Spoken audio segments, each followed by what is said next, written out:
free Masonic cause we're working for the same agenda, which is to keep you dummy down, give you all the runaround with such condescent like be careful out in space. Yeah, that vacuum hits your face. You gay bad case of rosacea. Don't punish his poses.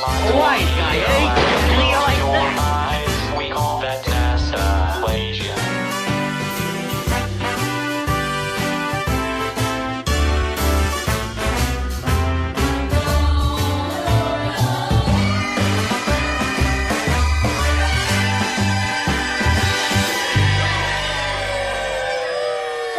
I'm real happy that you're excited about gravity. The problem is gravity. I will have solved the problem of gravity. He's been trying to solve the gravity equation for 40 years. The equation couldn't reconcile relativity with quantum mechanics. 2 years to Saturn. They'll be coming up on Saturn. Currently orbiting Saturn. Out near Saturn, a disturbance of space-time. Guys, looks like we'll be approaching the wormhole in about 3 hours. A wormhole? That's the wormhole. So a wormhole bends space like this, so you can take a shortcut through a higher dimension. It's a sphere. Well, of course it is what you thought it would just be a hole. What's a circle in 3 dimensions? Sphere. If a black hole is an oyster, then the singularity is the pearl inside. The gravity's so strong, it's always hidden in darkness. Singularity. Yeah, we'd solve gravity. The tidal gravity is so quick that something crossing the horizon fast. It's what we call a gentle singularity. Oh, we have to shed the weight to escape the gravity. Push us out of the black hole's gravity. And the black hole that big has a huge gravitational pull. And here's a picture of fucking a duck's nose. Black holes and stuff, black holes and stuff. And here's a picture of fucking a duck's nose. Black holes and stuff, black holes and stuff. Get sucked right into that black hole. The gravity on that planet will slow our clock compared to Earth's drastically. Every hour we spend on that planet will be 7 years back on Earth. That's relativity, folks. But you knew about relativity. Oh, neither one of us have time to worry about relativity right now, Dr. Brand. Time is relative, okay? It can stretch and it can squeeze, but it can't run backwards. I could use the time to research gravity. No, right? The only thing that can move across dimensions like time is gravity. To escape the gravity. Ah, the turbulence in the gravity is increasing. Gravity. Gravity can cross the dimensions, including time. Apparently. Love is the one thing we're capable of perceiving that transcends dimensions of time and space.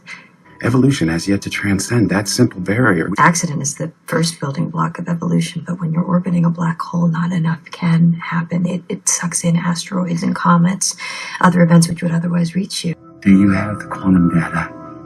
But something sent you here. They chose you. Well, who's they? They. And whoever they are, they appear to be looking out for us. Who's they? They chose me.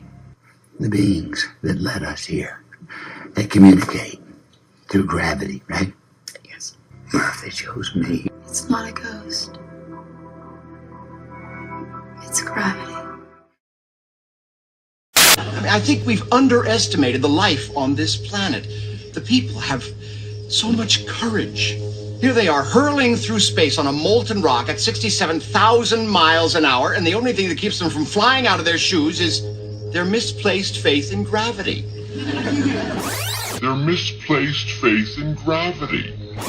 Their misplaced faith in gravity. Their misplaced faith in gravity. Their misplaced faith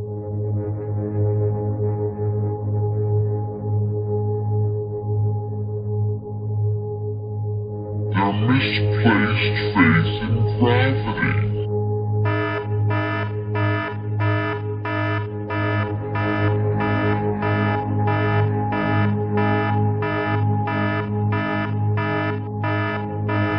Misplaced faith in gravity.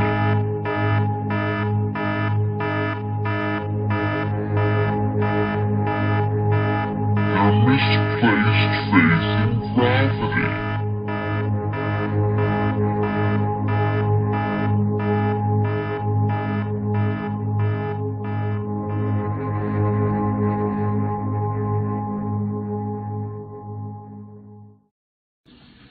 people on this planet will swallow anything.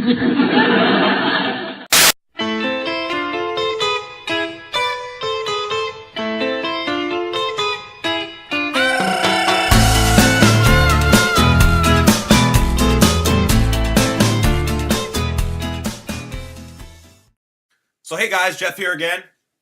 And unless you were in a coma where you're living under a rock, you heard the news today that scientists have finally detected gravitational waves and have proven Einstein right once and for all.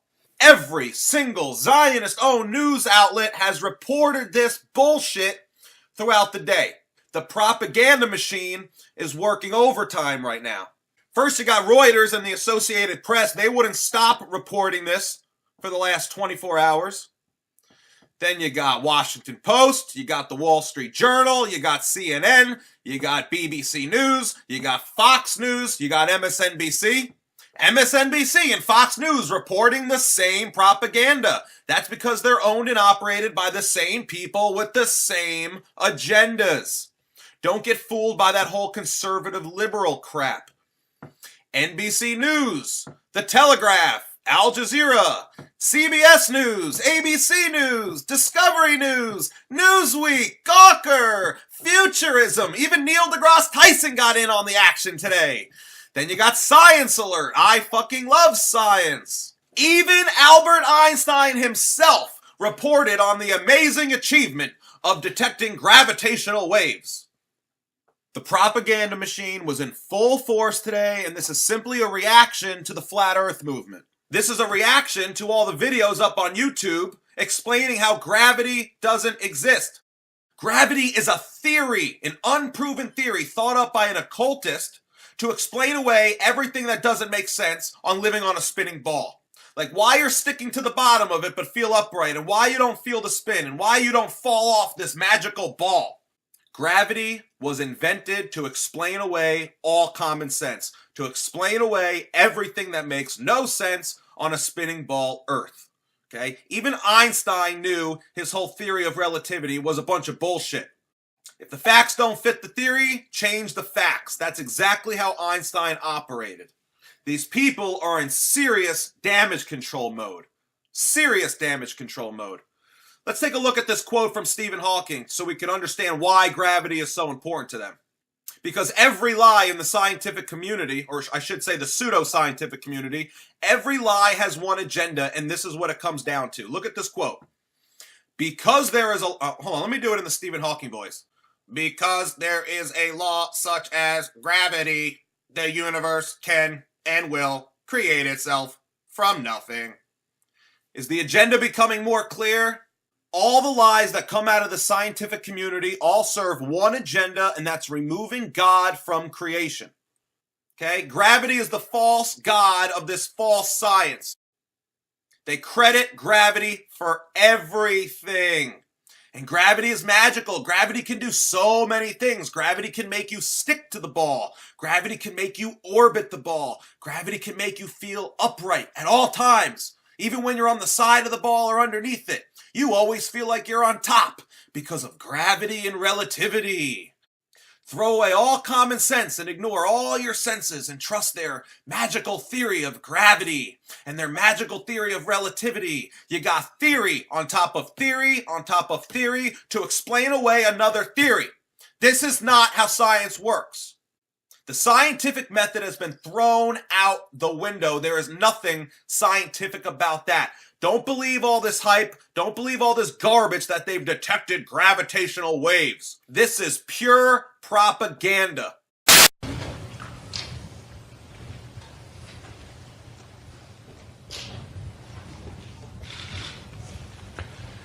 Ladies and gentlemen, we have detected gravitational waves. We did it.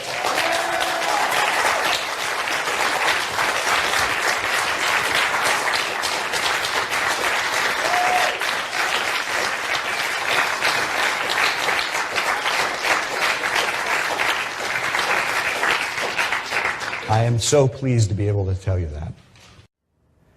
Tremendously exciting news. Gravitational waves have finally been detected. Here's a brief explanation. Back in 1915, Albert Einstein gave the world his new theory of gravity, the general theory of relativity, which is based on the beautiful idea that gravity is nothing but warps and curves in the fabric of space-time. Now, barely a year later, Einstein pushed this idea one vital step further. You see, he realized that if space is flexible enough to warp, then it should also be able to ripple, to vibrate, to undulate. And that would mean that if something were to jostle the fabric of space-time, it should send out ripples in the fabric of space, and it's those ripples that we now call gravitational waves. This is what the theory says should happen. Now, how do you test this idea? Well, the math shows that as a gravitational wave rolls by, it will squeeze and stretch anything in its path. You see it happening here for the Earth, but of course, this is highly exaggerated so you can see the effect. When you do the calculation, you find that the amount of squeezing and stretching would be tiny, a mere fraction of an atomic diameter, and that makes it pretty difficult to detect. But that is what the LIGO team has now achieved. And they did it with two detectors, one in Louisiana, the other in Washington State. And in these detectors, what they do is they fire laser beams along two 4-kilometer-long evacuated tunnels. And when the light recombines, it creates an iconic pattern. It's known as an interference pattern.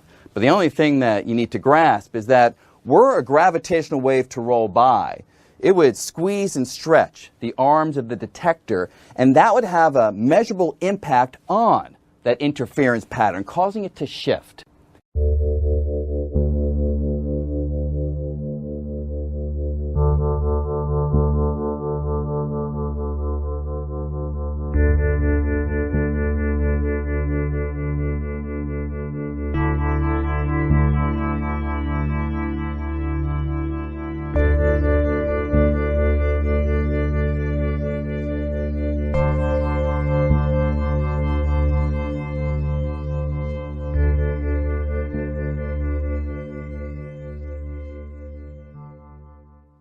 And they did it with two detectors, one in Louisiana, the other in Washington State. And in these detectors, what they do is they fire laser beams along two 4-kilometer-long evacuated tunnels. And when the light recombines, it creates an iconic pattern. It's known as an interference pattern.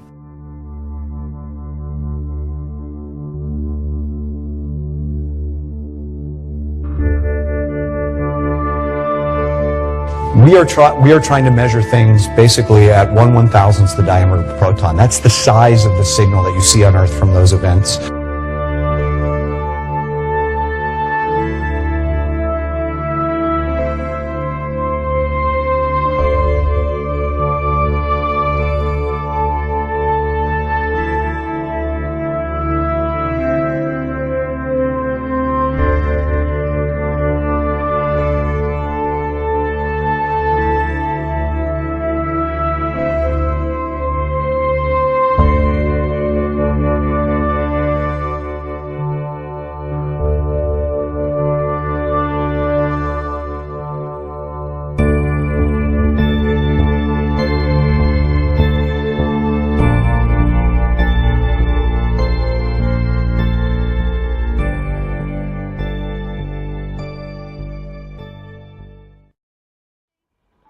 It seemed like any other morning, but on February 28, 2001, at 10:54 a.m., a tremor began to shake Seattle.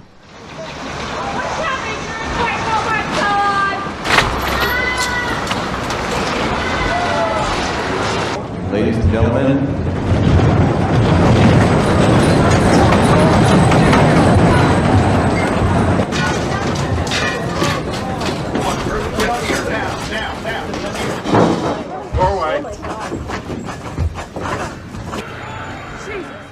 Fortunately, when it was over, there was just one death indirectly attributed to the quake. Only a few were seriously injured. The city itself escaped major destruction. Scientists know that the 2001 earthquake was caused by a rupture in the Earth's crust.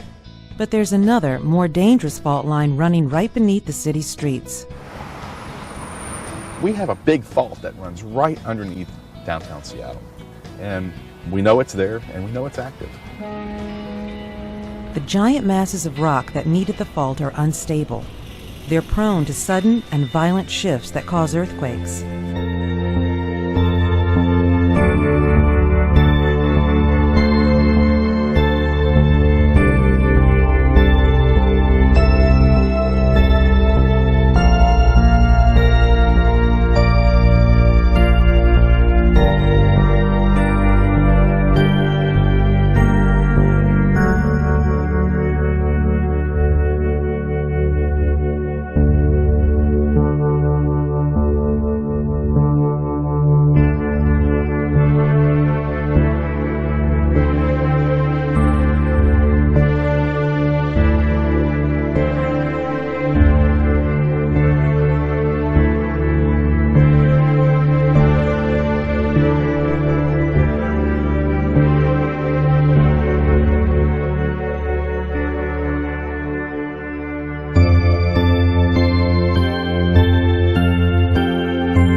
Well, the math shows that as a gravitational wave rolls by, it will squeeze and stretch anything in its path.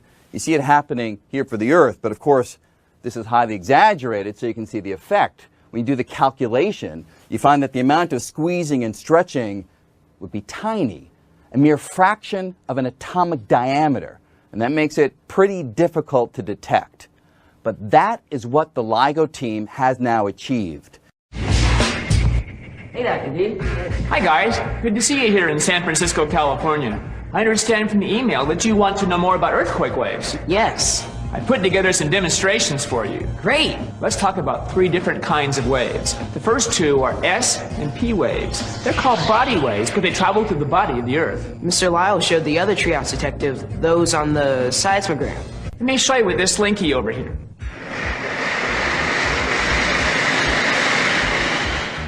Those don't look like the waves I'm used to seeing, like ocean waves. The wave you're used to seeing has up and down or side-to-side motion. This is like the shear wave, or S wave. Looks like this.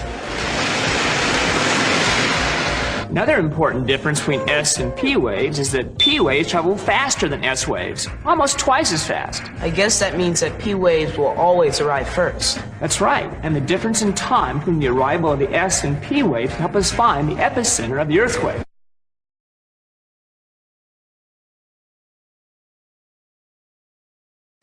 P stands for primary or compressional waves, and S is for secondary or shear waves.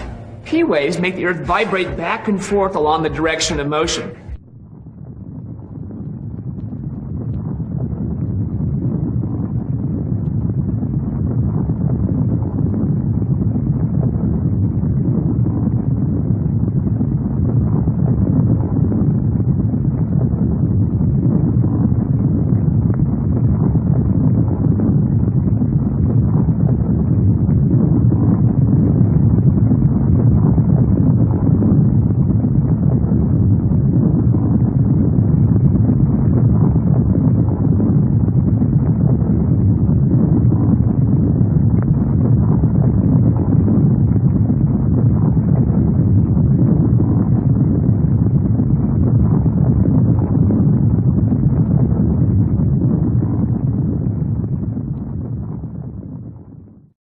This is highly exaggerated so you can see the effect. When you do the calculation, you find that the amount of squeezing and stretching would be tiny, a mere fraction of an atomic diameter, and that makes it pretty difficult to detect. But that is what the LIGO team has now achieved. And they did it with two detectors, one in Louisiana, the other in Washington State.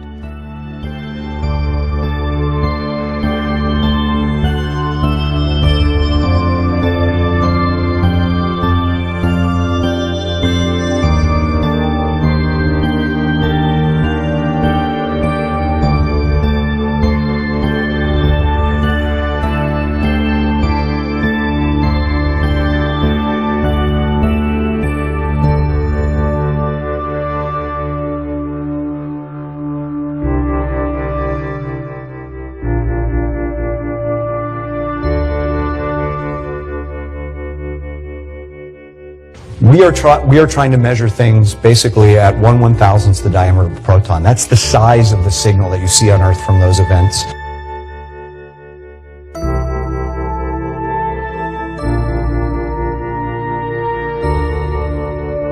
Tremendously exciting news. Gravitational waves have finally been detected.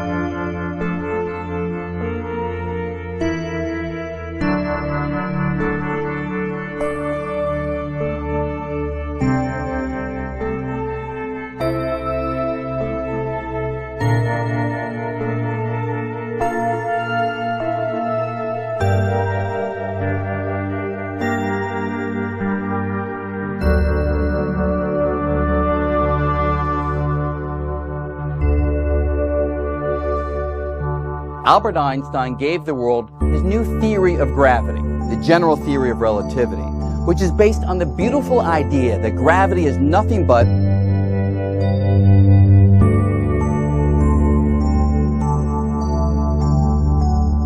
warps and curves in the fabric of space-time.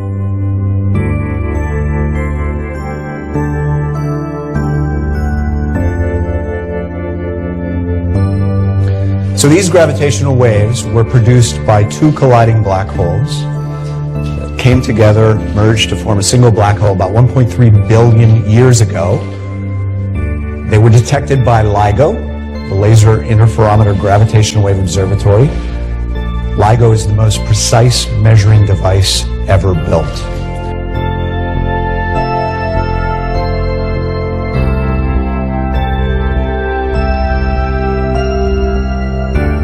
LIGO is the most precise measuring device ever built. We are trying to measure things basically at 1/1000th the diameter of a proton. Ladies and gentlemen,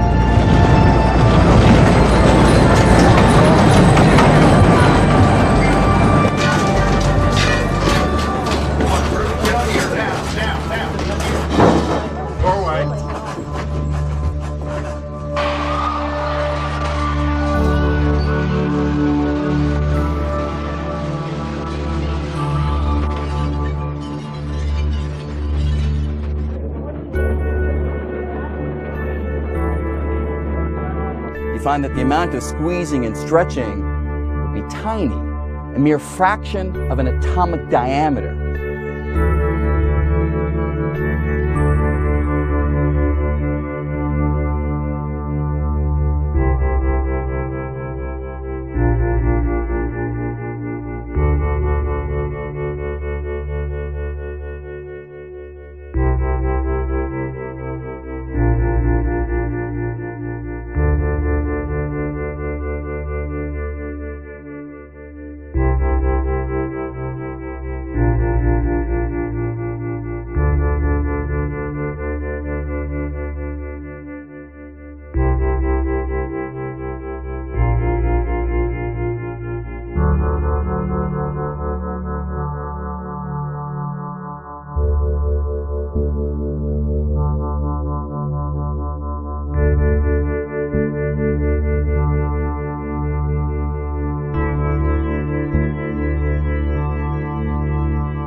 All right, and you're looking, the black holes are the black things in the middle, and you're looking at the stars behind them. By the way, this is not a Hollywood production that I'm going to show you. It is actually a real computer simulation.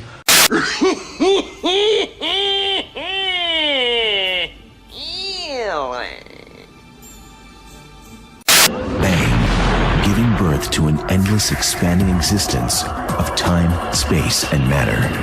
Now see further than we've ever imagined, beyond the limits of our existence, in a place we call the universe.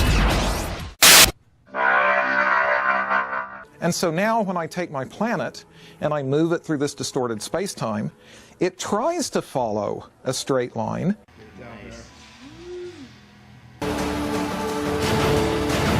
And so instead what it winds up doing is it winds up moving around the central object on an orbit.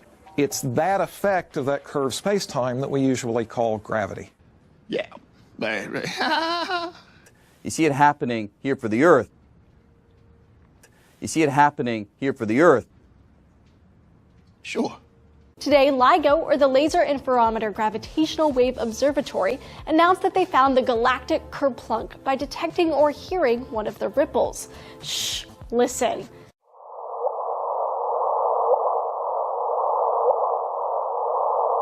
Yeah.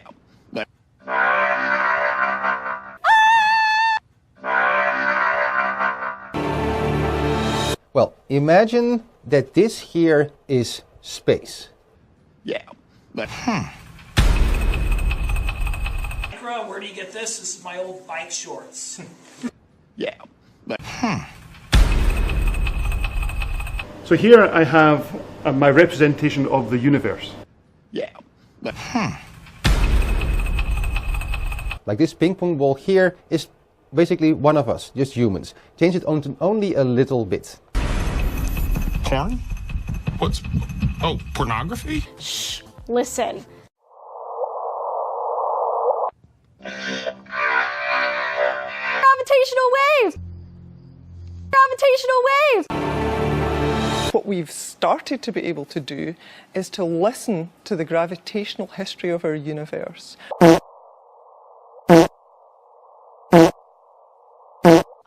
Music to my ears.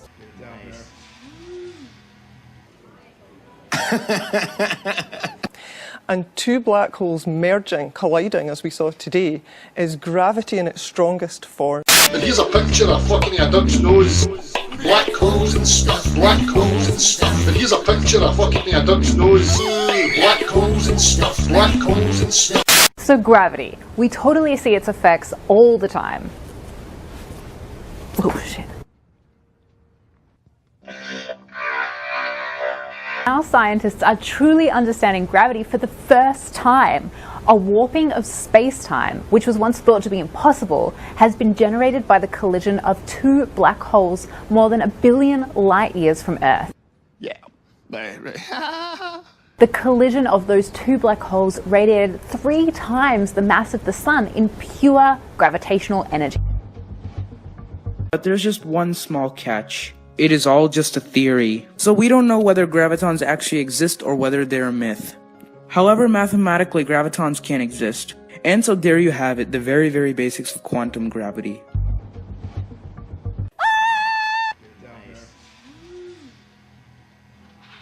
It's a righteous bud. You see it happening here for the Earth. The first direct detection of gravitational waves. And this is big. Now when I take my planet... You see it happening here. Today, LIGO, or the Laser... Two black holes merging. Oh shit.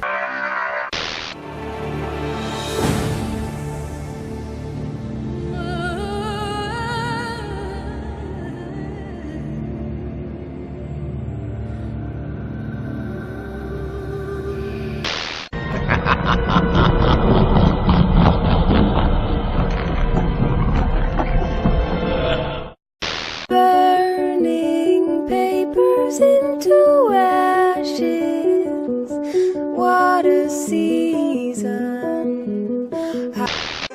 drop. I'm sorry, the drop?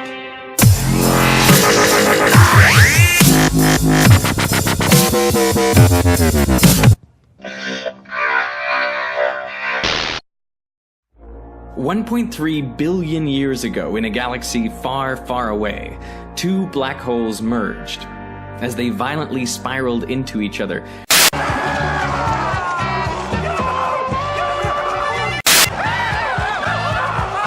energy released in these waves was 50 times greater than the energy being released by everything else in the observable universe combined. Are you out of your fucking mind? After spreading out through the universe at the speed of light for over 1 billion years, shut your fucking anus, and squeezed space such that two light beams traveling in perpendicular pipes were put slightly out of step, allowing humans to detect the existence of gravitational waves for the first time. Sure.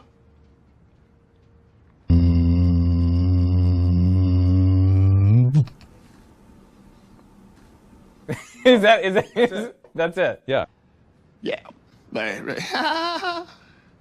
The main problem with detecting gravitational waves is that they're tiny. They stretch and squeeze space by just 1 part in 10 to the 21. That's the equivalent of measuring the distance between here and Alpha Centauri, and then trying to measure variations in that distance that are the width of a human hair. Oh, okay. I got you, brother. Now here's something most people don't think about, which is that gravitational waves stretch space-time. So light traveling through that space should be stretched as well. If everything is stretching, how do you know anything is stretching? How do you know anything is stretching? That's the conundrum. It doesn't make any sense. This whole thing is bogus. Shut it down. However, the gravitational wave, when it comes through, it's doing this slow thing, like this noise I made, which is low. It's a slow stretching. It's only 100 times per second. And it's true, when the wave comes through... Right, yeah. So what was needed to detect gravitational waves? Well, a megawatt of laser power to minimize shot noise of exactly 1 wavelength, because we're trying to measure just a trillionth of that wavelength. Continually inserted to replace older light that's been stretched and squished in the world's 2nd largest vacuum chamber at just a trillionth of atmospheric pressure, hitting the smoothest mirrors ever created, suspended by silica threads, at 2 distant sites to eliminate noise, with 4-kilometer long arms to increase the magnitude of gravitational waves to just 1,000th of the width of a proton. Sure.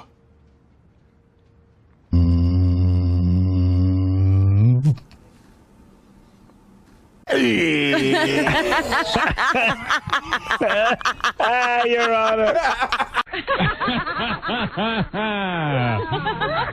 Take it down, man.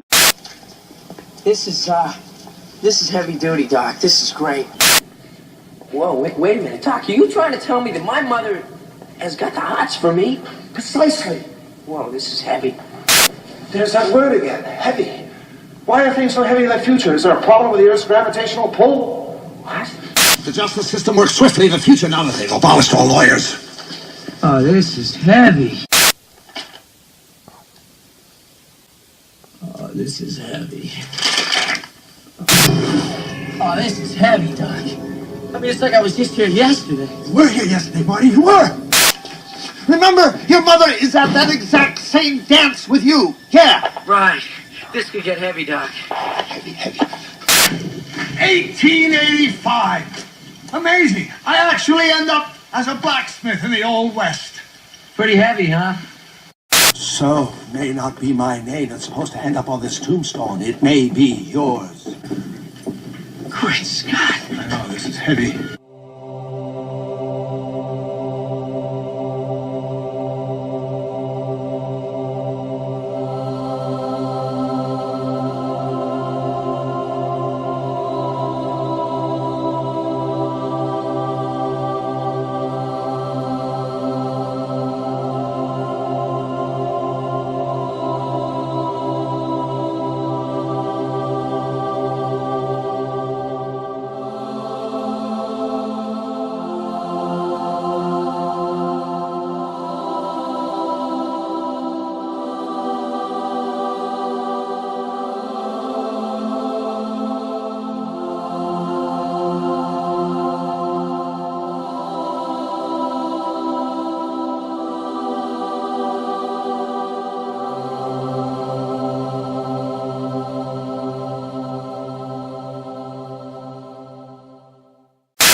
welcome. I just want to take an opportunity to say good morning, good afternoon, or good evening, depending upon where you're at. This is VP. I am bringing you this information in hopes that it touches enough people and gets enough people asking questions that they can push the research that I've already done a little bit further. The fundamentally important thing about flat Earth goes way beyond the shape of where we live. If indeed a deception is able to be set forward and have so many people believe it, the reason behind that deception is really the most important thing. And I think fundamentally that's what got a lot of people asking, why would they lie about the shape of where we live? What would be important enough to continue on a charade? It is my hope that the theory that I've been working on for 4 years helps to shed some kind of light on that, helps some people begin to see what indeed it could be. There is absolutely no point in us fighting among ourselves. The problem with disseminating information, especially when you disseminate it incorrectly, is that once people take hold of it, and then some of those people begin to question it, whoever started that information is rarely the one being questioned. Instead, what we find is we find a population of people who end up fighting among themselves. When the entire point here is the truth. Whether you believe in globe Earth, flat Earth, concave Earth, hollow Earth, it don't matter. The point here is that at least enough people are asking questions. It's that pursuit of knowledge that we're all after. It's only in the pursuit of knowledge that we are going to have any kind of hope in figuring out what it really is. The minute we stop questioning, that's when we're all in trouble. So you can hate on us however you want. You can call us all the names in the world. It's not going to stop anything. Zero. We're going to keep on inquiring. We're going to keep on searching out the facts.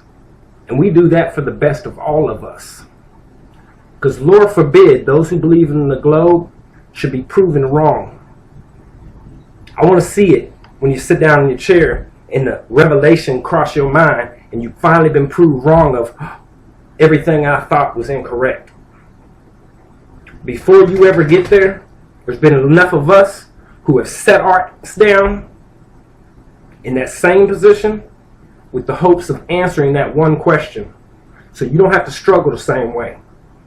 So that maybe there's a clearer picture one day. If not for you, let's hope it's there for your kids. Because if most of you who watch this already have kids, it's one thing being lied to yourself. Are you cool with your kids being lied to? Is that all right with you? Them being misled, them being diverted down a path that's incorrect, that stops them from understanding this world and what it really is, prevents them from having the clear view? Because it's not cool with me at all. I have racked my brain for 4 years strong before I ever made another video to help narrow this down. I hope you appreciate it. If not, I'm sure in the comment box, those of you who are still skeptics, those of you that do not see the point in the truth coming out, even though it's to your own benefit, I could have been stubborn and kept it to myself. I could have been the only one watching and let everybody else fall right off that cliff. Because I don't know you, just like you don't know me. But the one human decency, the one common thread that we have, is that we are all in this together. There is no escape. So what I would have befall you could very well swing around to befall me. So the next time you question somebody in search of the truth, you want to call them stupid, you want to call them retarded, you want to call them whatever names you want to come up with, keep it in mind that not knowing the truth might very well come to bite you in your ass. Enjoy. The theory of a surrogate civilization. What if we have become a surrogate civilization and our world is being used for the creation of another, a new civilization who from the very beginning will know the very best of our technological achievements? And so the need and desire of those who run this world to control all of us within it can best be understood in these terms. The world as we know it and all of the people within it have for some time now been used as a labor force in order to fund and supply the elite's secret endeavor, and we are expected to continue to supply and fund its growth for as long as they are able to fool us into doing so, because it is no longer important for them to prevent this world from an eventual cataclysm or catastrophe, but rather it serves their need to do away with us once our purpose has been served and their objectives have been realized, which means that if we wait until that point to start realizing that the world around us is indeed a lie and that we were deceived, then it will be too late for even our awakening as a people to prevent what we will have allowed to befall us. Meanwhile, they will have the time to have either left or be leaving to inherit a more technologically advanced new world and civilization, one with a new origin story that has absolutely no cultural ties to our own, nor does it have the differences that divide us. And that is the point of their endgame. And reaching that goal has been the motivation of all of their lives up to this point. So you must pause for a moment to consider that the probes into this world and efforts undertaken towards exploring the furthest and most difficult to reach places in our known/unknown world were for them, once those secrets were understood, a quite literal step up in evolution. A point at which a decision was made, not for disclosure, but instead in favor of discovery discreetly. And it would be that singular decision, once made and committed to, that would forever change the landscape of the world as we know it. Their success thriving off of our chaos, disorder, division, and conflict, to push forward and propel both industry and technology in the hyperdrive in order to fuel and fund the new world they are creating away from all of us. The most ambitious escape plan to have ever been conceived or attempted, rationalized and accepted in secret among the elite as the new answer for the continuation of a new mankind, a 22nd century reboot of humanity. This time, the point must be made that the elite's ultimate success is almost completely dependent upon our civilization's eventual destruction, and that only in the aftermath of that destruction will their agenda be fully realized in order for that new civilization to take center stage. This is why the condition of our world seems to no longer matter, hint as if taking care of this one is of no concern. It's because they have found another. They know it will never fall in their lap, but we as a people do not seem to understand that it is going to fall in ours. Even as I write this, our world is being stripped in mind of every fathomable resource that one could imagine, leaving us without the very building blocks necessary for us to stop what is happening, let alone what it will take to come back from the future that they have in store for us. It is important to know that while this concept that I am presenting to you may indeed sound brand new, it is actually based on a much older doctrine and method utilized during times of conquest from as far back as you may care to research. The best recent example being the Europeans' so-called discovery of a new world and how it became the United States of America as we know it. This method and how it specifically applies to the discovery and acquisition of new territories, whether known or unknown, but without an officially recognized claim, is more simply known today as settle first or development first. But let me pause for a moment to say that this is a well-known concept for the highest officials within the most powerful governments of countries today. It is also a method rarely, if ever, disclosed or discussed in private or public with any country's citizens for very good reason. First and foremost being that no country wants to ever have to admit to or acknowledge its own wrongdoing. There is no room that needs to be made for explanation for any actions taken during a time as long as the topic at hand remains officially unacknowledged. Settle first is a method used specifically as it pertains to new territories that basically states that in the process of acquiring a new territory, a nation can, regardless of native inhabitants, cost to plant or animal life, or any negative effects upon that territory's land, its natural resources, or people, use force or any other means that it deems necessary in order to put in place a permanent settlement prove its sovereignty, and state its rightful claim upon the land borders, as well as any national resources that it may contain. As long as that new territory and its native inhabitants do not hold nor have ever made an officially recognized land state claim that proves ownership or sovereignty, meaning that whatever nation is able to take over that territory with the intent to settle that land and control its borders will be considered that new territory's sovereign owner and shall be officially recognized as its rightful claim holder due to its continual occupation, control, and peaceful display of sovereignty over it.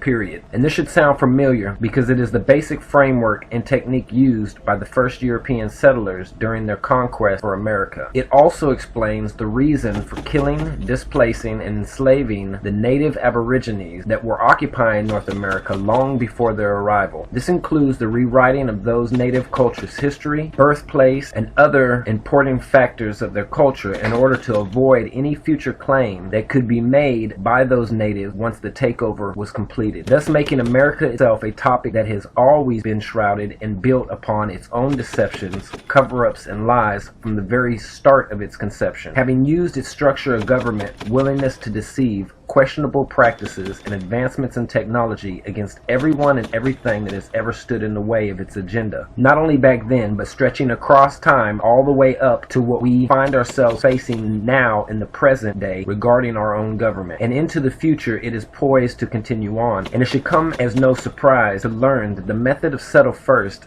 has been brought up again recently and identified by several groups of academics as the number one out of 5 possible methods that America is most likely to use in the foreseeable future to remain dominant and to keep superior control over the Arctic and its resources, which should cause my fellow researchers to pause for a moment when I explain that the acquisition of any new territory discovered within international waters are governed by even less requirements or oversight than new territories on land, as well as my explanation regarding the settle first method and how it could possibly apply to the Arctic, or more specifically to what we have been told is just the Arctic ice sheet, because it really is time to start questioning what we have been led to believe. Case in point being that all the way up into the 1700s and dating back before the 1500s, many of the world's most sophisticated seafaring and map-making cultures were acutely aware of the continent that was split by 4 rivers and encircled by mountain ranges,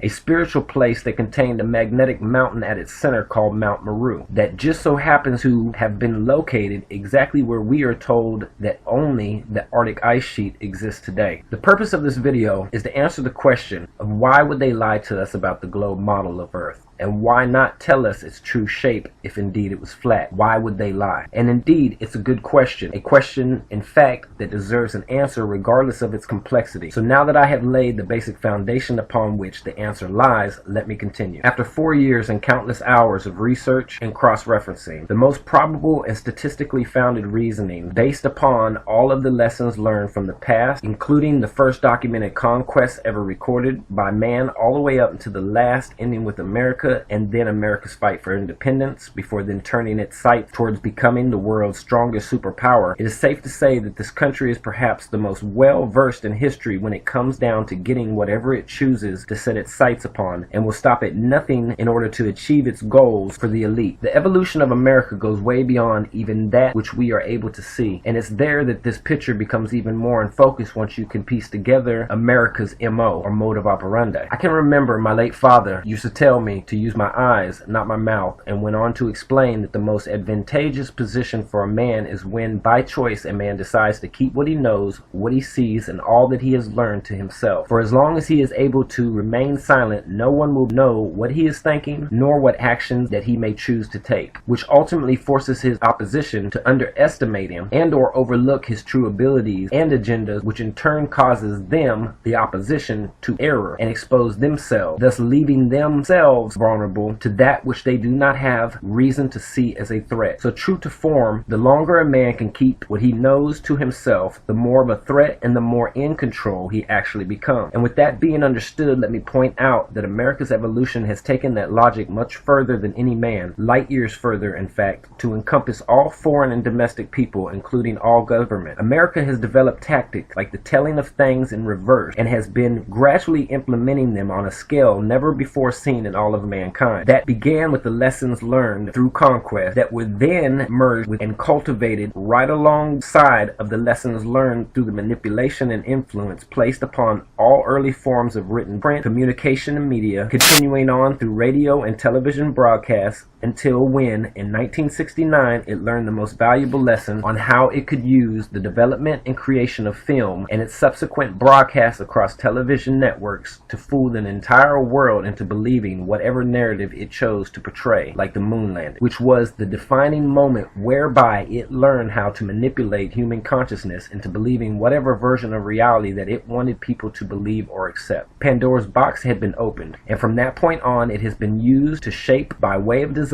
our understanding of the world, its shape, and everything in it, choosing to, by whatever means necessary, settle first our minds before any other understanding could take hold, fully knowing that any recollection of information up to that point, past to present, would eventually be drowned out by their new present to future approach to the flow of information. Discounting the past in exchange for what was taught and shown to be true in the present, painting pictures in our mind knowing that it would be conveyed to the future, thereby solidifying their control over it. The same future that we now find ourselves in, trying to understand what we are up against, which given the level of technology today, it's safe to say, has been consistently evolving.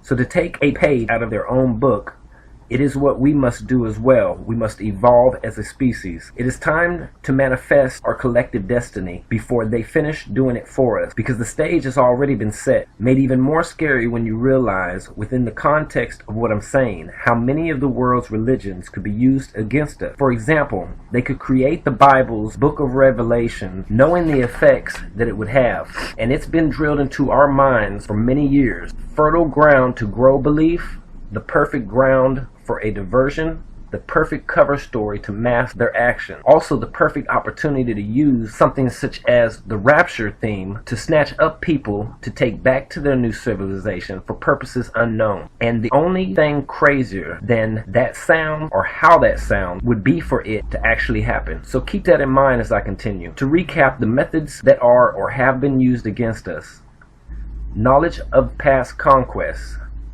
rewriting of history and its effects upon people, the manipulation of all forms of media, the portrayal of the world around us differently than now it actually is, as well as our place in it. But what is missing, and how is it the most relevant factor? What is missing is what is not spoken of. It is what has been masked and continues to be kept from us, and that is what has been learned from the ancients, their knowledge base, those who came long before us, those responsible for the pyramids and all ancient impossibly built structures. For it is that knowledge that has driven the elite to such ends and continues to push their agenda. Second is the information that they have learned regarding the true shape of our world and how everything else fits in it. Third is the technologies acquired that have been kept from us by way of design in order to control us, while at the same time using those technologies to obtain what is thought to be the unobtainable.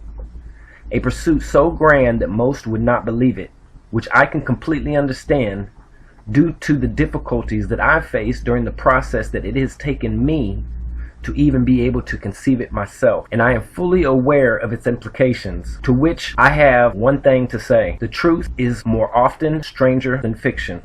Now it is time for me to substantiate my position by laying out a few breadcrumbs that have helped to bring me to where we find ourselves now. Number one, what does the globe view of our world accomplish? It visually encapsulates the world as we know it, and it effectively places a self-imposed understanding that there is a limit to what we know and what we know to exist. It makes us believe that all land has been discovered, and prevents us from going out in pursuit to find more. It visually reinforces a finite boundary and lessens our urge to explore beyond it, leaving only our imagination to ponder space the way it has been portrayed to us. The never-ending movie of possibilities that lay beyond that is reinforced solely by NASA, film studios, and education, which is enough for us to look past the fact that there are no actual pictures and even fewer humans for us to interact with who have actually been or experienced space for themselves. Second, how do those views play out in their favor? Because once they are believed and accepted, then passed down as truth, few would ever choose to think different. And that buys them time and provides a cover story that they can exploit, such as NASA's budget being used to fund their true agendas. Case in point being the fact that the majority of NASA's budget has been proven to be spent on terrestrial Earth and land-based studies. Listen to what I'm saying. A space agency that spends their space budget almost entirely on land-based studies since 1958 to 2018. That is 60 years, yet they claim to know space. But do they really? Approximately 663 billion, 71 million is what NASA has spent in the last 60 years. Understand that each billion is 1,000 million, and there's 663 of them in this figure. Again, I say that NASA was created as a diversion to draw our attention away from the Antarctic ice ring, or the land that was found beyond it, for a list of reasons, including the preservation of the Copernican theory and the globe model of Earth, astrology, evolution, you name it, but none more important than just to keep what they had found secret. Space and all of the other sciences that hinge upon its beliefs became mandatory education, a safety mechanism against future discovery of what they had done. Let me continue. Because space and how it has been portrayed has allowed them through visual aids and media to use our imaginations against us. So vast in its size and its content that our minds are kept busy conceiving an infinite number of space possibilities, hook, line, and sinker for the fishermen of man's mind. And they just keep throwing it out there because they know we're biting. And it's no different than a drug for which they've built a hunger or a yearning for, knowing that we will be back, appetites ready and willing to believe what only they have to offer. Space, even though it's all just a magic show and their sleight of hand is rehearsed. NASA is insulated by corporate interests and industry due to their own culpability that comes with being an accomplice. Whether it's the corporate interests that profit and portray or industries that provide, they are all in it together. And this is how it happened. Once corporate interests and industry realized what NASA was doing, most likely a result of knowing the tolerances of what they were subcontracted by NASA to provide, and asking questions when NASA's claims went beyond those known tolerances or capabilities, both corporate interests and industry realized that they had become complicit in NASA's deception and would be looked upon as an accomplice. So a deal was made. A mutually beneficial agreement was reached. Consider this, if you will.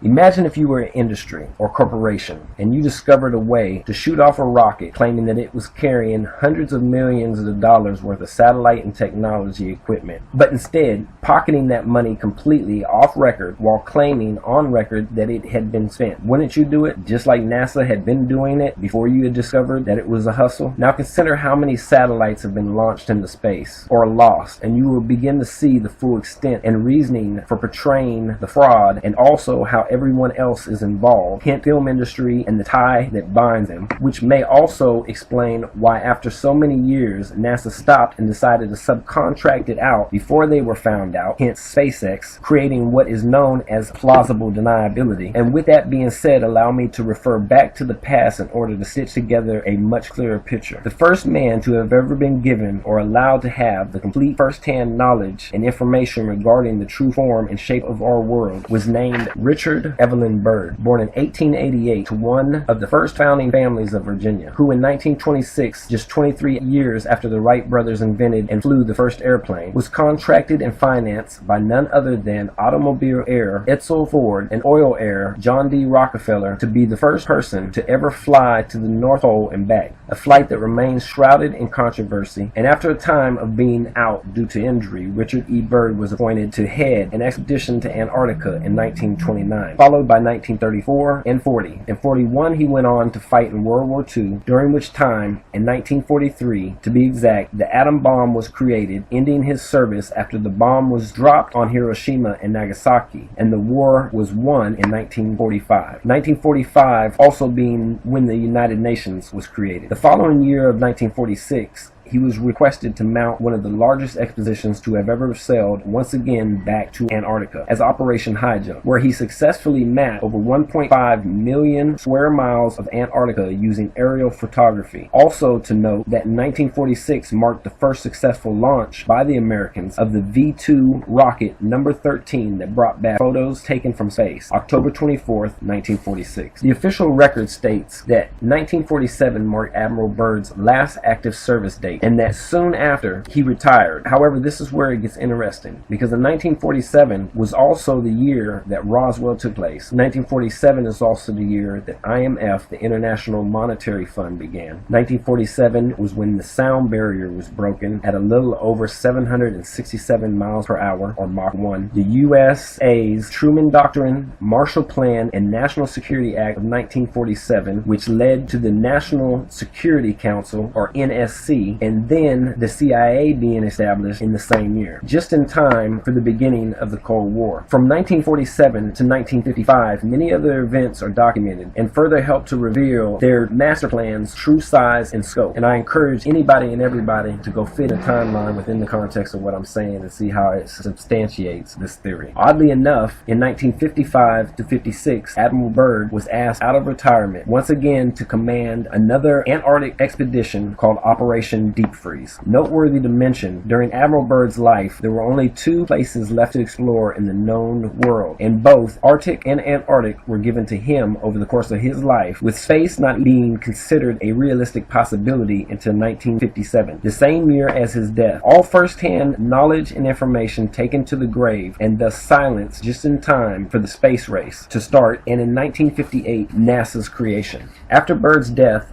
all further knowledge and explorations were strictly controlled and compartmentalized, never allowing any one person to know all of the pieces. And by 1959, the U.S. brought out the Antarctic Treaty, signed by 12 countries on December 1st, which was really a control mechanism, clearly stating that no person or nation would be allowed to ever build a permanent settlement upon the continent, thereby preventing any future nation from being able to claim sovereignty over any perceived claim, which is the reverse of the settle first method, a way to secure it without drawing attention or conflict to the continent, giving each nation its own space for non-invasive research, while at the same time placing limits upon the amount of fuel and resources that they could bring onto the shore to limit the range of how far they would be able to travel, effectively cutting off what they had found from anyone ever reaching it. And as far as the Arctic was concerned, they knew what was there and that they were much more technologically advanced than us. So they monitored and limited air traffic and put in place the DEW line, distant early warning, which became operational in 1957, the same year as Byrd's death. And after closing off both the Arctic and Antarctic, the upper atmospheric nuclear tests reached their peak during 1961 and 62, which were used to measure and map out the limits of the heavens, or the dome that is above us, and perhaps in the last piece of the puzzle, so they would have a more complete picture of what they needed to hide, as well as what limitations they would have to work within. All attention was turned to space to occupy our minds, with very little attention being given to either the Antarctic or the Arctic until 1996, when the Arctic Council was formed and the Ottawa Declaration was signed by 8 countries, 34 years later, after the 1959 Antarctic Treaty was first signed. Here's another hint or breadcrumb. Ask yourself, if the globe model was correct and the majority of land sits above the equator, then why did 12 nations sign the Antarctic Treaty in 1957, but only 8 nations signed the Ottawa Declaration for the Arctic in 1996, 34 years later? It is my contention that as a result of Admiral Byrd and the discoveries that he made, the true form of our world, as well as what was beyond it, became for the U.S. what we know as the final frontier. However, a choice had to be made and a direction decided. So going back to the settle first method, it was agreed at the highest levels of military and government to hide the truth from the world and its people so that it could prevent anyone else from interfering, questioning, or challenging its efforts until it was able to investigate, explore, and also lay claim to whatever it was able to find first. This time spinning the subtle first mythology around to mean by any means necessary, by including us, regardless of any negative effects that it could have upon its own people, land, or its resources, choosing to use any and all things at its disposal in order to further their agenda for mankind. However, it seems that whatever they found was so great that it was decided that it would be in their best interest to mislead the world rather than to disclose their findings, as well as their efforts, including the reasonings behind how and why so many resources were used. And that is how and why NASA and space were created, to become a cover story drawing attention away from their true tasks while funneling all of the funding and resources they could ever need to complete their mission, using space as a metaphor for what was already taking place past the ice boundaries of our known world. This is the only conclusion that best explains all of the many unanswered questions that many of you have been asking. For example, why the sun simulator was created and has been seen being tested in our skies. Not only that, but the fact that we have found the patent. It could in fact be for a land beyond the reach of our sun's light, to be used as either a supplemental or secondary or even a primary light source to mimic the cycle of our sun here in order to produce crops there in a normal or expedited growth time span. But this is just one out of many things that have remained out of place and unexplained. It is my hope that once my theory of the surrogate civilization is heard, that it will spark both believers and skeptics alike to do further research to answer the questions for which up to now we could not find answers to due to our lack of proper context. In closing, the Kardashev scale is space-based, and therefore it is incorrect. Think space within the dome instead of outside the dome for a better understanding.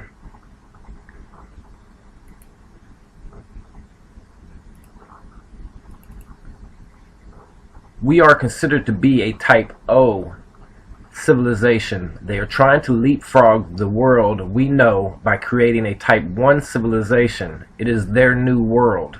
The New World Order is the place that we occupy as a resource under their new world. We are being used as the energy and material source for their new world. Every lie has been designed to keep us from figuring it out, to keep us unaware and unsuspecting for as long as possible. They know that the only way to succeed will be to engineer our destruction, because if we ever found out what they had done, they would lose control of us forever.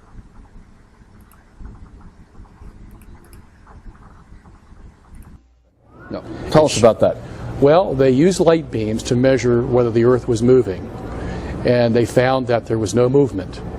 The Earth has to be moving 30 kilometers per second to complete its annual revolution, and they found out that it wasn't moving in a very precise. Michelson could have calculated it to 1/100th of what he got in his experiment. That's how sensitive his instruments were. What did the experiment involve in terms of apparatus, so we can get a concrete understanding of well, if the Earth is moving around the sun, and we shoot that light beam in the direction that the Earth is moving, okay, and then we shoot another light beam perpendicular to that, well, the one that's in the direction of the Earth's movement should be impeded in some way if it's moving through space, whereas this one that's going perpendicular would not be impeded. Why not? Because it's not going through space. It's just going north and south. Okay. Okay? And what they found, they expected to have a 30-kilometer difference between these two light beams. There was no difference. So the natural interpretation, and even Einstein admits this, Mach admits this, Born admits this, the natural interpretation is that the Earth isn't moving. So how do we get out of that? Well, you invent special relativity. And now you say, well, the reason that light beam wasn't affected when it went toward the motion of the Earth is because the apparatus shortened. Huh? Yeah, Michelson's apparatus shortened as it was going with the Earth in its orbit around the sun. No, wait, you're telling me that the contraction of mass yes. was invented to explain away the results of the Michelson-Morley experiment? Yes, and that's what my book will tell you, and it's been admitted by all the scientists. Well, isn't there any experimental confirmation that as you approach the speed of light, there's a contraction effect? The impression is that there's all kinds of experimental confirmation. That was invented. There's no proof to it. Really? Yes, all the physicists will tell you there's no proof Not to that it. I'm surprised, you understand. Yeah. I know what the scientific community is capable of in terms of mass deception. Evolution is a mass deception. But I wasn't aware that they don't really have any even purported scientific confirmation in terms of physical measurement. No, nobody of the contraction effect. Nobody measured a contraction. But they put it into a mathematical formula called the Lorentz transform, and it's probably the most famous equation used in physics today. Does anyone expressly admit that, hey, we had to come up with this contraction effect because otherwise we're stuck with a motionless Yes, Earth? the very guy who invented it. Tell me what he Lorentz. admitted. Heinrich Lorentz says, I don't have any other explanation to this experiment of Michael Sommerli unless I contract the apparatus.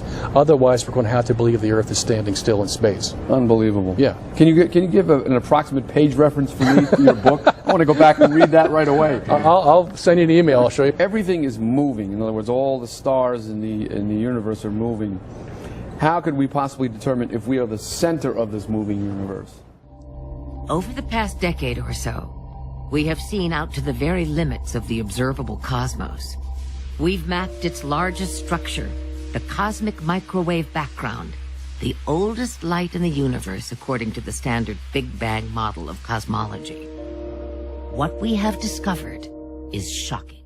On the very largest scales, we see a pattern of really big hot and cold spots which line up around a special axis, which has been dubbed the axis of evil.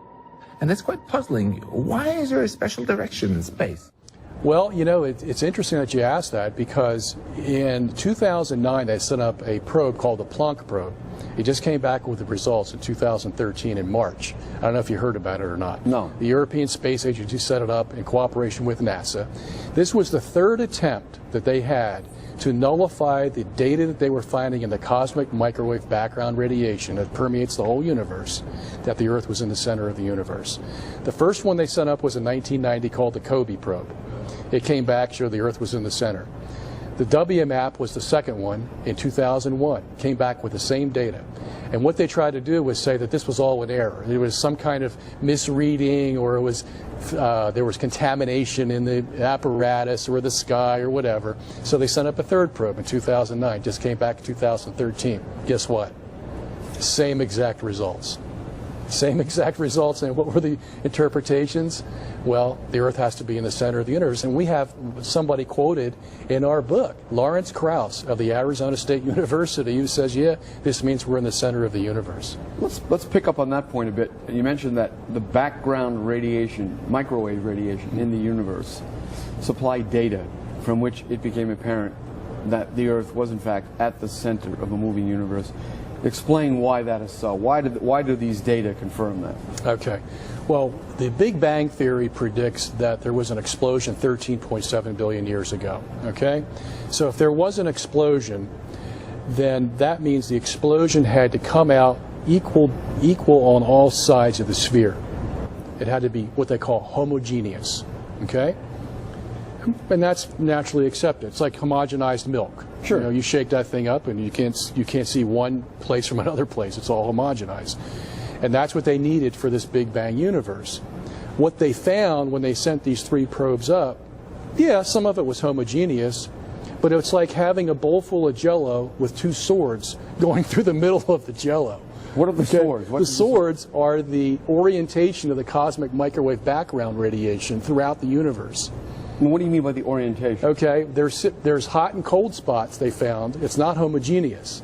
There's hot and cold spots in this microwave background radiation, and if you align all these cold spots, it forms an X through the whole universe. Unbelievable. And guess what's in the middle? Oh, you're kidding. No. This is what the data shows. This is what the data shows. Okay, come on now. What mainstream publication recognizes The this? University of Michigan, Dragon Hutterer, Craig Copey, Glenn Starkman. These are all the guys who have done all the work on this microwave radiation. They write it in their papers. They wrote one in 2004, 2008, 2010, and 2012, and they're writing another one on the Planck probe. So you're saying these space probes were designed to explain away the X represented by the hot and cold spots. They wanted spots. to make sure it wasn't an accident. Okay, so there were how many probes in total? Three. in 20 years. And you're saying that all three confirmed what then? That the Earth is in the center of the universe. On the basis of the hot and cold spots? Yes. Whose alignment represents an X. An X. And at the center of the X is the Earth. Right, and they call that X the axis of evil. That was coined. Scientists call that the axis of evil. Called it the axis of evil. That was coined in 2004 when Bush went into Iraq. Remember, he called them the axis of evil? So this cosmologist just picked it up and said, yeah, well, here's the axis of evil right here in the universe. So, in other words, they're enraged by the finding. Oh, yeah. Because it upsets their worldview, which has to displace the Earth's special position in the universe. Yeah. Which fits in rather nicely with a divinely created universe. Right. Made for man. All of cosmology is based on what we call the Copernican principle. Every piece of data that they get in their telescope has to be filtered through the Copernican principle. And that's what the Big Bang Theory does, NASA does it, ESA does it, everybody does it. The upsetting thing about this microwave radiation is it just totally defies the Copernican principle. The last probe confirmed that as well, you say? The last probe, yeah. As a matter of fact, where was that result reported? Obviously everywhere, but give me some examples. March 21st in the European Space Agency report. As a matter of fact, it's in our movie. What's their attempt to explain the latest probe's findings away? Anomalies. Anomalies? Mm-hmm. And all the anomalies conveniently line up in a non-anomalous way to verify their model. Right. This is amazing. So this brings us to the question of motive. You've been hinting at it throughout the discussion. There's obviously a motive at work here. Many people have recognized, not just believers, not just Catholics, but people like David Berlinski, for example, that science has become an ideology. Maybe you could take up that theme as we close out this interview. Yeah. Isn't there an ideological component? Yeah, I would even go so far as to say it's a religion. Science is a religion today. It's scientism. And they've already got the parameters within which they want to interpret the data, and they're not going to go outside those parameters. This is a perfect example. You do get some of them that break out of it, and they say, yeah, well, this defies the Copernican principle. We've read many papers like that, and we quote them in our book. Okay? But the motivation is, if the Copernican principle is wrong, that means all of science is wrong. Everything, cosmogony, paleontology, cosmology, archaeology, everything now becomes suspect because we can't support these long ages. We can't support this vast universe. As a matter of fact, we're in the center of it. How does that happen? Well, it's not going to happen by chance. Someone had to put it there, you see, and that's what they're scared of. That's the motivation. Research Don Pettit, The Tyranny of the Rocket Equation. Tyranny of the rocket equation. It's been a pleasure, and I look forward to talking to you again.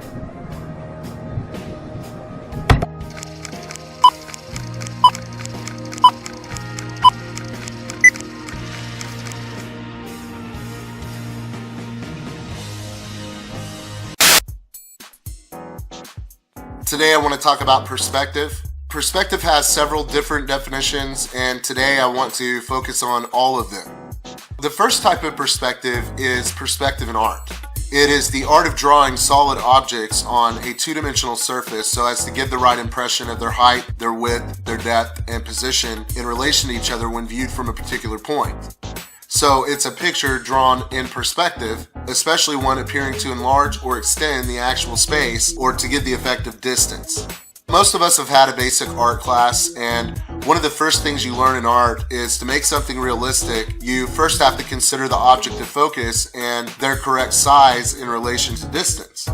If you paint a picture with the wrong perspective, it's not going to make any sense. Unless, of course, you're doing it deliberately to obscure someone's perspective or to make them think outside of the box. So an artist like M.C. Escher is a great example of that. But what about real perspective? What about the way that we see things in the real world? How did our experience with basic art teach us to make things real? One of the first things you learn in art is how to draw 3D buildings. You learn perspective. You learn that the perspective of the human eye always forms a triangle with the horizon. You learn the further away an object is from you, the smaller that object appears in relation to the world around you. You learn that the horizon always holds the key to where those angles intersect. If you can intersect the angles with the horizon line, you could draw a street or a railroad track that disappears into the distance. So the first kind of perspective in art, is what gave us our ability to develop our own worldview. It is what allowed us to really pay attention to the world and to view things the way they are through our own eyes. Now, you might say that I'm dwelling on the flat earth, but this to me is truly the most important subject that I have covered. All I'm asking you to do is to watch the video with an open mind and allow yourself to see things as they are. And that brings us to the second definition of perspective, which is a view or a prospect. Just as art teaches us how to formulate our own worldview, the sights, the sounds, and the environment around us can mold our perspective and really take away our ability to think for ourselves. Your perspective of the world that you live in has been molded in you from the time that you were born. All you've ever seen of our world is in the form of a globe. It's in logos, it's on billboards, it's in classrooms. Everywhere you look, you see it. The globe in all of its splendor. In an ever-present course around the sun and through the universe, the globe, a magnificent testimony to the Big Bang and evolution, as well as unexplained forces like dark matter and dark energy, or the mysterious ever-present weak force of gravity. A ghostly principle that cannot be observed or proven, but is accepted as truth and taught as truth in every school. Gravity as a theory exists to explain how you and I can be standing on a spinning ball in space. Gravity as a theory exists to explain why even though water always finds a perfect level, it's able to stick to a curved surface while rivers are able to flow and water always flows downhill to the lowest point and settles level. Gravity exists as a theory to explain why we are in a perfect yet elliptical orbit around the sun. Gravity exists as a theory to explain why we have the tides. Why does an apple fall from a tree? The truth is, if the earth were not a sphere, if it were a mostly flat surface with hills and mountains like what we see around us, none of these theories could ever be accurate. And people ask me, why would the governments of the world keep it a secret? This isn't talking about just uprooting the multi-billion-dollar budgets of space exploration. It's about uprooting the trillion-dollar-a-year budget or more of the scientific establishment as a whole. Think about how much money we spend every year on studying evolution. Think about how much money is spent studying dark matter and dark energy. I mean, how many super colliders actually exist in the world? How many of those colliders are funded partially or solely by taxpayer money? If the Earth is somewhat flat and motionless, the entire scientific establishment comes crashing down, and with it, trillions of dollars in unnecessary ways. While they're lining their pockets with your hard-earned money, they're teaching your kids in school that the Creator is foolishness. There's a reason that the scientific establishment has an established view. And the scientific establishment is not based on true science. It's a method of control. It's a method to keep you grounded. I'm not going to go into it in this video, but keep you grounded is very literal. They don't want you to know the nature of the world that you live in, because if you knew that you lived on a mostly flat and motionless earth with the firmament and a very literal dome covering the sky, it means that you didn't evolve. It means that the scripture is accurate in its view of creation and you were fearfully and wonderfully made. It would make us realize how significant and special the earth really is. Think about climate change. Carbon dioxide is essential to life on this plane. It's a key component of the air that you breathe. Plants cannot live without carbon dioxide. You cannot live without carbon dioxide. Carbon dioxide is essential to life. Now, the scientific establishment and the companies that profit from their agenda are wanting to make carbon dioxide a crime. So to make up for you being alive, you're going to have to pay a tax on the air that you breathe. Not only that, but they're buying up all the water. And they're telling you that water's in short supply, so they can charge you a premium for that water in the future. This inevitability has always been the goal of those who gain power and control. People are motivated by power when money is not enough. When you achieve a certain point of financial success, having more money doesn't mean anything. You could have a lot less money and still have everything that you ever wanted. Power becomes the rush. Power over other people is what drives the human being that achieves ultimate power and control. And the ultimate goal of individuals with power is to control all of the people. It's to make the world a slave, even if the intentions are to be a good master. The point is this: The whole of the scientific establishment is built on a false premise. The scientific establishment wants you to believe that there is no God. They want you to believe that there is no hope, that you're an accident, so you might as well live it up. Don't worry about morality because it's relative. They want you to believe that God is a joke. According to the scripture, the creation is a direct result of the Word of God. Out of all of the things in the Bible, creation is one of the things that come as a direct result of His Word. The Ten Commandments are another example of the direct result of the Word of God. The Bible tells us to believe on the name of the Son of God. John chapter 1 tells us, in the beginning was the Word of God, and the Word of God was made flesh. This Word was Jesus Christ. So what does it mean to believe upon the name of Jesus Christ? Revelation 19, beginning with verse 11 says, "And I saw heaven open, and behold a white horse, and he that sat upon him was called Faithful and True. And in righteousness he judges and makes war. His eyes were as a flame of fire, and on his head were many crowns. He had a name written that no man knew but he himself. And he was clothed with the vesture dipped in blood, and his name is called the Word of God."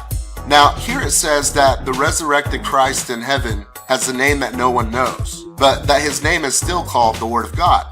So the final definition of perspective is the perspective of photography and the difference between photography and the perspective of the human eye. We can gain a unique perspective of the world with the way that we see things, but a photograph doesn't lie. A photo can only see what is. One of the things I remember learning very young in school was being able to tell that the earth was a sphere because I could watch the boats go over the horizon.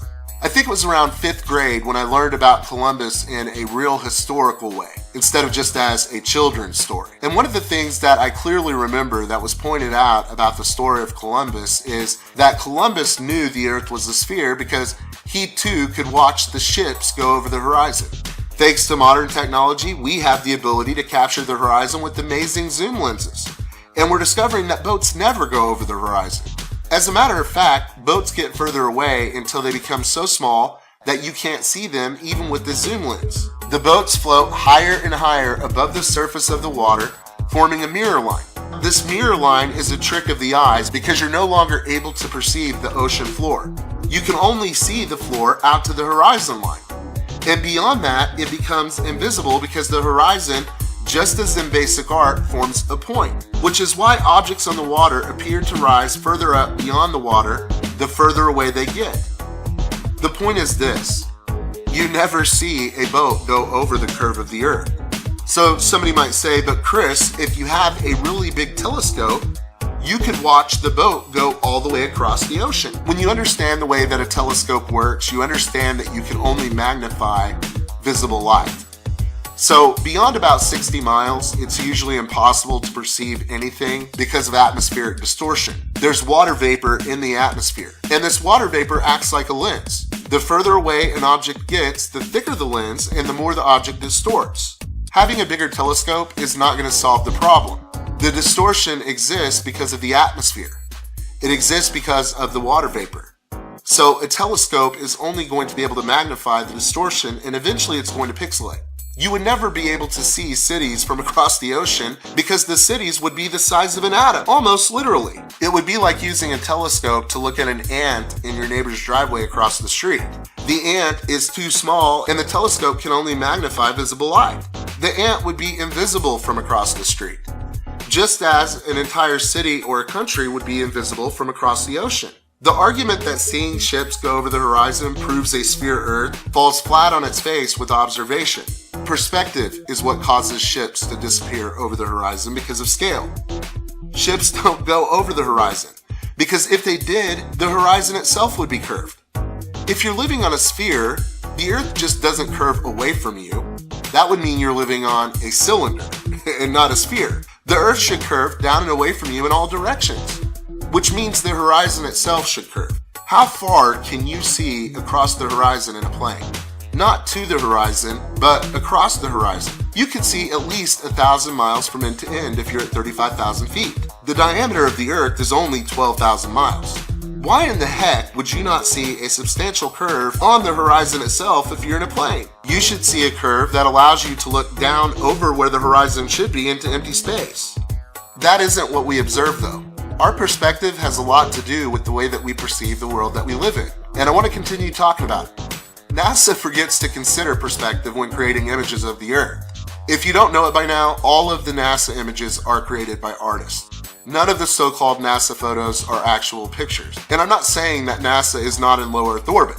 They've never been beyond low Earth orbit. They cannot get a real picture from a million miles out.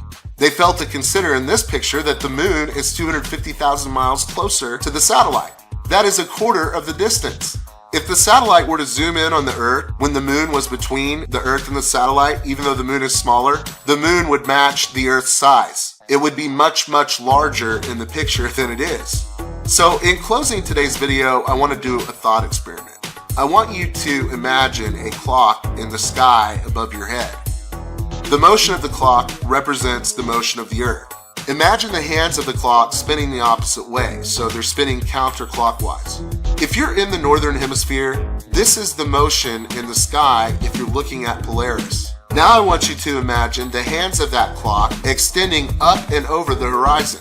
Look to the south. Is the clock still spinning counterclockwise? Look west. Is the clock still spinning counterclockwise? The only way I can perceive an opposite or a clockwise motion of the clock moving counterclockwise in the sky is if I were to rise above the clock and look at it from upside down. The only reason people in the southern hemisphere supposedly see the sky rotating clockwise is because they're supposedly standing upside down on a ball, which means that I shouldn't be able to detect this motion from the northern hemisphere because the only motion is the motion of the Earth. So how could I possibly perceive that motion if I'm standing on the top of a ball? The fact that I can see the motion means the southern hemisphere is not upside down. If the southern hemisphere were upside down and the motion in the sky of the southern hemisphere was actually clockwise instead of counterclockwise, which is exactly what we see in the southern hemisphere from the northern hemisphere, the sky would rotate counterclockwise south of the equator just as it does in the northern hemisphere, and we would have never had this discussion. If the sky is spinning, the sky is actually spinning counterclockwise. But if you're standing upside down on a ball, the sky appears to rotate clockwise because you're standing upside down. If the sky is rotating clockwise and you're standing upside down, the sky would appear to rotate counterclockwise. And visually, you could make it work both ways for those of you who are able to think about these things. But the point I'm making is that there are two motions in the sky. And if there are two motions in the sky, the Earth is not spinning. The fact that I can see the two motions in the sky is what led me to believe that the Earth is flat and motionless. I can see the perspective of someone in the southern hemisphere from the northern hemisphere. So there is no need, due to the motion of the sky, for the southern hemisphere to be turned upside down, because they see exactly what I see from the north. And it's the reason why every ancient culture believed the Earth was flat and motionless. Even the Sumerians, who were able to map out the position of all of the planets, including Pluto, were able to determine that the Earth was flat and motionless. This is a very important conversation that needs to continue to take place, and I'm going to continue to talk about it. I am going to continue to cover the Mandela effect and other things. There are other things that are going on in the world that I want to talk about as well, but I don't believe the flat Earth is something that should be overlooked.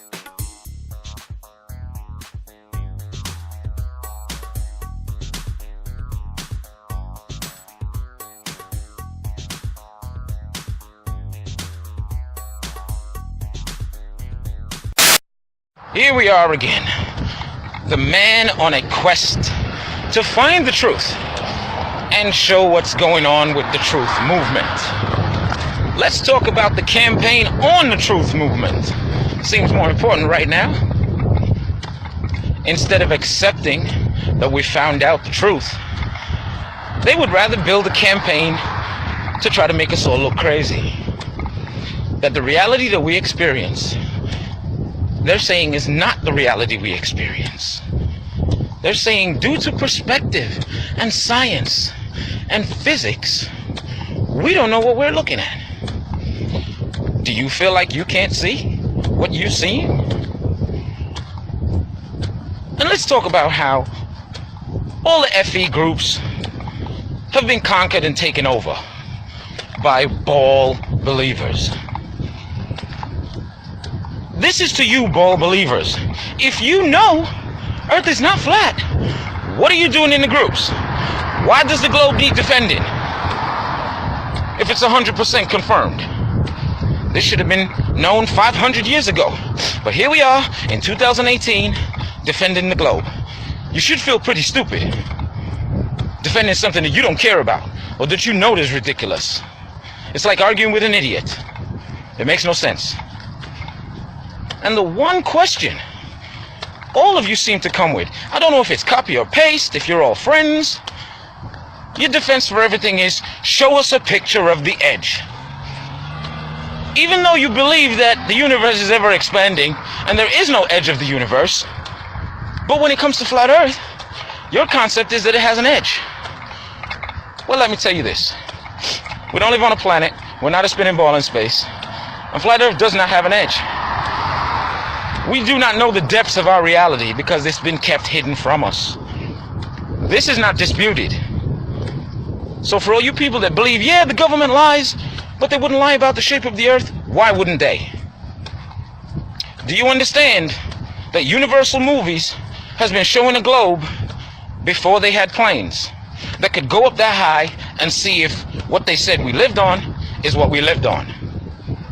I'll say it again. Universal Movies has been showing that spinning globe as the logo before their movies since before they had planes to go up that high and see if what we lived on is what we lived on. And everybody just accepted it. So the lie just continued. And this is what you're defending right now. But let's talk about planes. Because you can't have it both ways, Globers. You can't say that, yeah, a plane can take off the ground, defying gravity, but when it gets to its cruising altitude, it is supposedly held by gravity so that it does not fly off out into space. That is what we call doublethink. And any ounce of intelligence would tell you that when a plane is flying straight around a spherical surface, it would have to dip its nose to account for that curvature to complete the circle. Or else the artificial horizon would tell them that the surface was moving ever away and down from them. So they would have to account if we lived on the elusive ball. But we don't live on the elusive ball. We live on a flat world, okay? Stop fighting against intelligence. FE is trying to show you every day and let you know that you've been lied to for over 500 years. And they're going to continue to lie to you for the next 500 years if you don't accept this right now. Just accept it. And I love all the great work that all the FEers are doing. Too many people to name, I can't name you all. But keep it up. Because even though there's a campaign on putting us out, they're repressing posts, repressing comments. This is supposed to be freedom of speech. It doesn't seem pretty free. I feel like they're trying to put us in a box. But it's too late. The truth is out. People are waking up. There's nothing you can do about it right now. The holders of the lie and the gatekeepers, they don't even have to defend their pseudoscience bullshit. They have all you globe believers to defend it for them, without no personal experience yourself, other than textbooks. Now, every single textbook I ever saw, science book, okay, I never saw a real picture of space. Did you? No, you didn't. So you're defending memes. But you have a problem with flat earthers putting proof in memes or using memes as proof. You've been looking at memes all your life, and you're defending them. So when you see memes from us, now you get triggered. Stop getting triggered. Stay out the flat earth groups. Because if you know it's not flat, then you shouldn't have to defend anything. If it's ridiculous, why are you wasting all your time and energy and attention on it? This is what you need to ask yourself. Don't research flat earth. Research the globe and the ridiculous theories of the globe. Here's something to look into. You think you're spinning 1,000 miles an hour? And you watch the sun move through the sky? Slowly through the day? If you believe that we're going around the sun and the sun is not revolving above our heads like flat earthers know the sun is, and it's small and close, then you should understand that the sun would look like a ring of fire going all around, but it's not. It stays there and moves through the sky slowly all day. But you will still defend the spin. It's retarded to say, oh, we've just got used to the spin since birth because we've been constantly spinning. Did you forget there's something in our inner ear that tells us when we're in motion and what direction we are? If we're horizontal, that thing in our inner ear tells us. If we're moving, that thing in our inner ear tells us. If we're upside down, that thing in our ear tells us. So stop fighting against your intelligence and common sense if you have some. Just because they told you this is what it is, don't accept it. Look into it. Investigate it. Because truth fears no investigation. This video is for the groups. All my FE people, keep up the beautiful work. Let's keep this stuff going because they're getting desperate. There's a campaign to stomp us out and repress us, but it's not going to do anything to us. Insults and calling us retards is not going to do anything to sway us from this. It's too late. We went to the same school systems you did. Stop trying to teach us globe theory a second time. We know it already. That's how we know there's something wrong with it. It's too late. People are waking up. People are coming into the truth. Elon Musk, he put the nail in the coffin, making you believe there's a car in space and telling you that in less than 23 hours, it had already passed Mars orbit and it was on its way to the asteroid belt. Really? Did they forget they told us that it took the satellite Juno over 3 months to get to Mars? But within 23 hours, a car had passed Mars. If you can't wake up from that, there might not be too much hope for you. You can learn more from flat earthers than you ever learned in your entire school history. We know more about the globe than you. You want to know something about the globe? Ask a flat earther. And on that note, have a good day. And globe believers, stay out the groups. You just won't accept you're getting ate up. You're getting ate up. We're gonna make sure that this one's gonna be clear as hell. You want to talk about religion? Let's talk about space religion. Outer space religion. You've got, in China, you've got groups. And in India, you've got groups. In the United States, you've got groups saying, hey, listen, we've got rockets. We've gone out in the outer space fields. We know everything that's going on. We landed on the moon. We landed on the moon back in the 60s. We landed on the damn moon. But back in 2015, they have a big report saying we've got certain devices that we send up there. And we found out a new impenetrable field called the New Van Allen radiation belt. We can't penetrate it for nothing. Not much higher than our satellites, but you can only get so high. We hit a plateau. It's an impenetrable field. We can't get past it. But we somehow 50 years ago, using Wile E. Coyote and an Acme rocket, we landed on the fucking moon. You see, here's the problem again. I always say, the lies start in the homes. The lies, they start in the offices. The lies, they start in the departments. And the problem is the lies get worldwide. You've got medias and schools to help promote the lies, and people fall for it. Why will what you call your science academics of space research, call it NASA, call it what you will in China or India, because China landed on the sun, don't forget. And India, they've also made it to the moon too, but nobody can get past the impenetrable field called the New Van Allen radiation belt, but yet they sell you your shit. And I'll tell you something straight. Here's the catch. What would happen if they all of a sudden told the human race, okay, listen, we sent rockets up there, and on those rockets, we've got another set of aircraft that from there, they jet pack it to a certain level that is impenetrable. Not a single molecule can make it through that field. Not a single atom will make it to that field. What would happen if they told the human race, okay, wait a minute, there's another problem too. The sun and the stars, all those beautiful, those big bright lights, they disappear below our vessels. Because they've already admitted, they made it clear.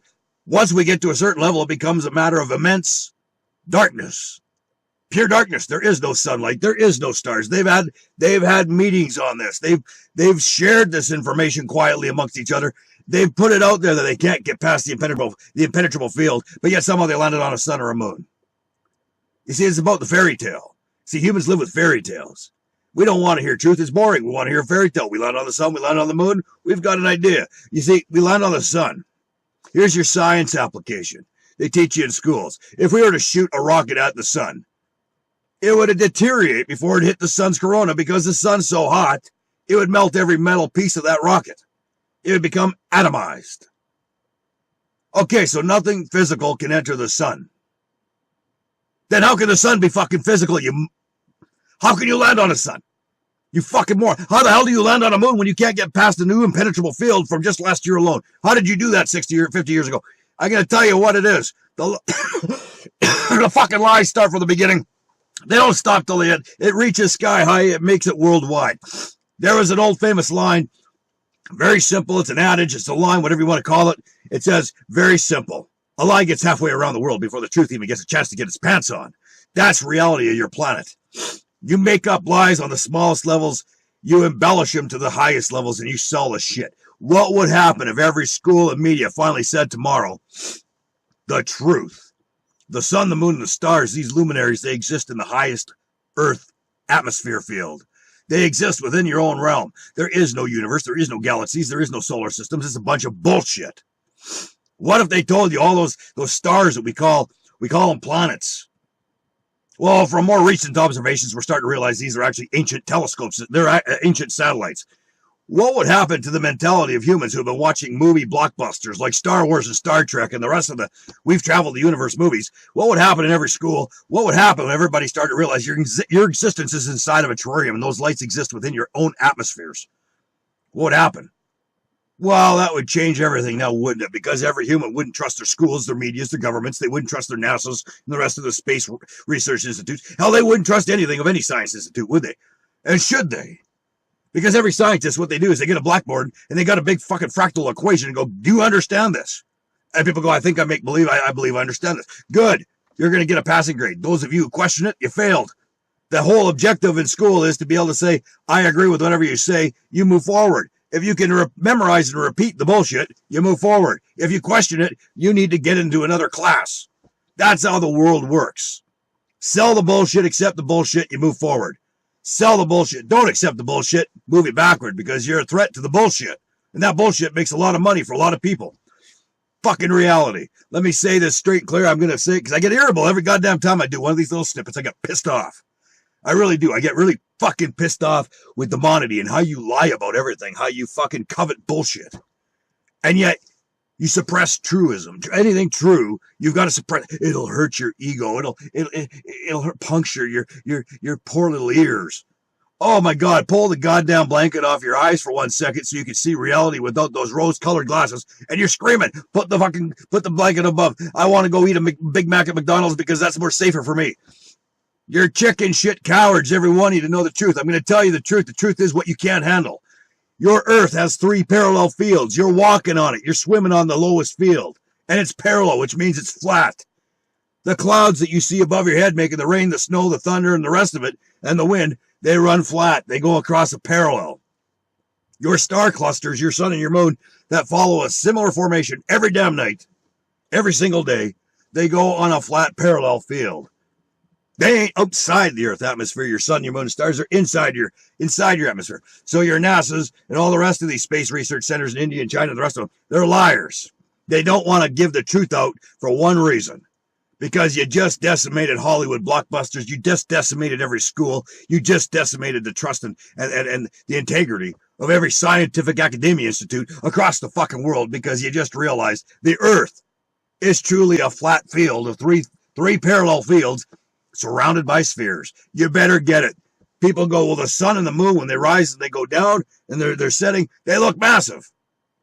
But they go so teeny weeny when they're up there. But they get really big when they're low, when they're starting to rise. Well, go to a football game or a hockey game, take a pair of binoculars and do the same damn effect. It's the spheres that surround you that create the 3D illusion, the realism of what you call 3Dism, a spherical world. If your world was a fucking circle, for Christ's sake, and some people were upside down and there was a big magic metal magnet in the middle, It would suck every ship into the ocean. It would suck every building into the fucking goddamn ground. That power of that fucking gravity. Let's talk about gravity. The gravity of lies. The gravity of lies. This is the gravity of lies. Don't buck the institution. Because you don't make a buck bucking the institution. You get fucking broke bucking the institution. Because the institution is about selling shit. It never has been about selling truth, because if we expose the truth, they expose the raw nerves. Corruption, injustice, control, every factor humans hate, and that they will retaliate against and rebel against. Ask the outlaw. I gotta live it. I don't just talk it, I live it. I live the code. I don't fuck around. Let me say something straight. Next time you hear, we got asteroids coming through the fields. Bullshit. Those ain't no asteroids. When you hear comets coming in, well, the comets seem to originate from the same fucking star cluster. Coincidence. How about your meteor showers? From the same sets of star clusters? Like a fucking goddamn map is laid out? It's inside your Earth atmosphere. Get it through your stupid head. Anybody who's got a different, you want to disagree with the flat Earth, or you want to disagree with fucking what I'm saying about the luminaries being inside your Earth atmosphere, go fuck yourself and shut your anus, because you're a stupid fucking fool. You can't prove anything otherwise, because all you've got is, well, we got scientists who have proven time and time again that there's a concentrical fashion of the stars' alignment, and you just ignore the star spirals when people take elongated pictures and film the stars spinning, because the truth, we need to just ignore it. Shut your fucking anus. You don't know fuck all about your fucking astronomy up there. If you say that this Earth is not fucking made of flat parallel fields, 3 of them, and that it ain't surrounded by spheres that fucking give you the illusion of a big sun and moon, you're a fucking idiot. And you ain't being worth being listened to no more than those fucking retards at NASA that gotta go, okay, let's kibosh the truth here, because if people know there's an immense field of darkness up there beyond those luminaries, and that there's an impenetrable field that they can't breach, they're fucked.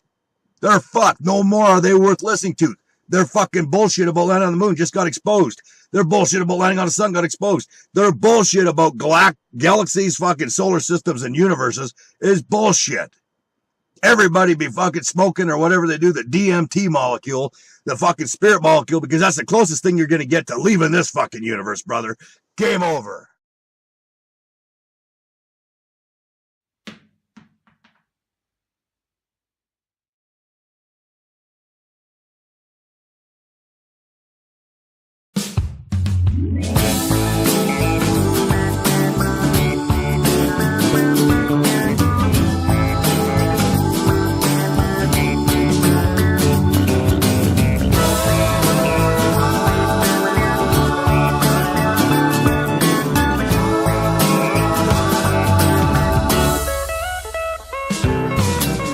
Remember when I learned in school about gravity?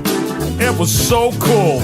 I had a teacher that knew it all. She taught me how water could stick to a ball, how buildings stick to the underside of a ball that spins like a carousel ride. Man, it all sounded crazy to me, but I love learning about gravity. I couldn't wait to tell my dad about the amazing day that I had. He picked me up, I was bursting with pride. He opened up the door and I jumped inside. He smiled at me and said, "How was your day?" I said, "Dad, I was blown away. I learned about this magical thing, but it's kinda got my head in the spin. I learned about this Newton guy. When an apple fell on his head, he surmised that there must be a force that's pulling it down, and everything's being sucked to the ground. A force that sticks us all to this ball, the people, the buildings, the oceans, and all. So it was written in history, Newton had discovered gravity." Well, he just looked at me and said, "Don't believe in gravity. Don't believe in fantasy. Don't believe, 'cause the theory's all it is. It's never been proven, but they teach it to the kids."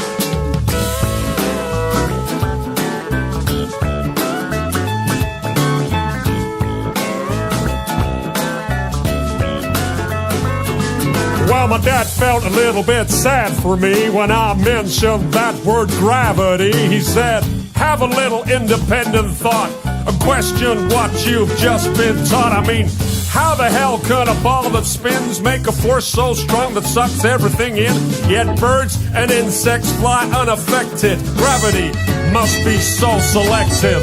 Think about it logically, cause that don't make no sense to me. You gotta question all those preachers preach, question all those teachers teach. You see, gravity is just a bunch of bull. That Newton guy's just a lying fool. These guys like Newton shouldn't be trusted. Their Freemasonic lies have been busted.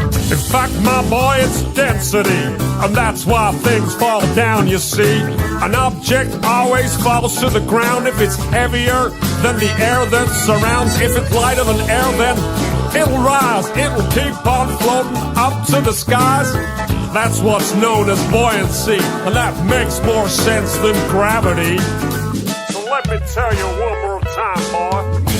Don't believe in gravity. Don't believe in fantasy. Don't believe, cause the theory's all it is. It's never been proven, but they teach it to the kids.